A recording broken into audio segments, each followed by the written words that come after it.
This episode is brought to you by Cologuard. Do you know what's really scary? Not screening for colon cancer when you turn 45. The Cologuard test is non-invasive, requires no special prep or time off work, and ships right to your door. In just 3 simple steps, Cologuard takes the scare out of colon cancer screening. If you're 45 or older and at average risk, ask your healthcare provider about the Cologuard test. Cologuard is available by prescription only. Learn more or request a prescription today at Cologuard.com/screen.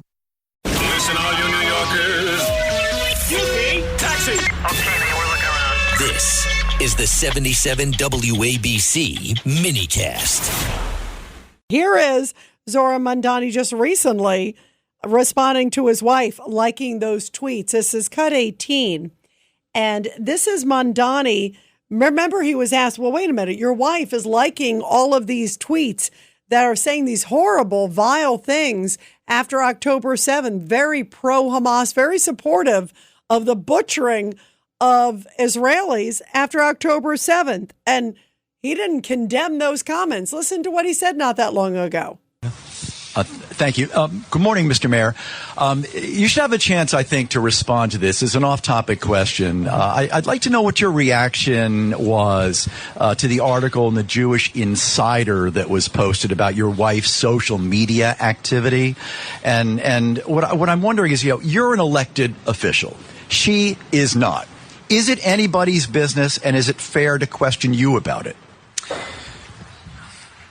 My wife is the love of my life, and she's also a private person. She's the love of my life. She's a private person. I'm not going to say any more. By the way, Zora Mandani today apparently met with a couple, quote, hand-picked Jewish leaders to discuss concerns that he has. A number of others were not invited and maybe didn't even want to participate. I'm not sure which Jewish leaders would want to meet with him, based on some of the things that he has said.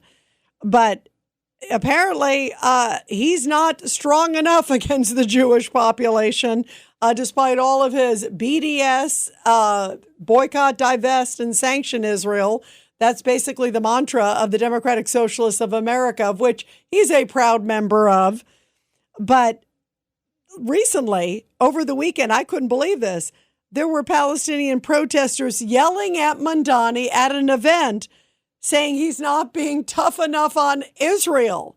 I couldn't believe this one, but I had to play it for you guys to share it with you because it was just so stunning. Take a listen to what he said. Politicians that constantly reaffirm Israel's right to exist. Because people like me are constantly attacked by politicians for standing up for Palestine, and you are constantly defending the right for Israel to exist. My family is in Palestine right now, constantly under attack, and I'm hearing you say free Palestine, but also Israel has the right to exist. Don't be hypocritical. Don't be hypocritical and say free Palestine when you're also defending the right for Israel to exist. It does not have the right to exist. It does not have the right to exist. It's not your land to say it has the right to exist. Woo! Wow. So he can't appease his even crazier left-wing base. I didn't know that was possible, but I guess it is. And speaking of crazy, there are a number of left-wing New York City politicians that want to limit NYPD's response to protests.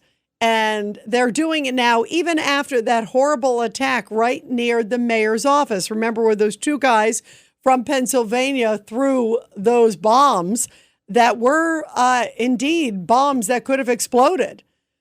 And so despite all that, there are still some very far left councilmen that are planning on reintroducing a bill that would essentially prohibit the strategic response group of the NYPD from policing protests, parades, and other events.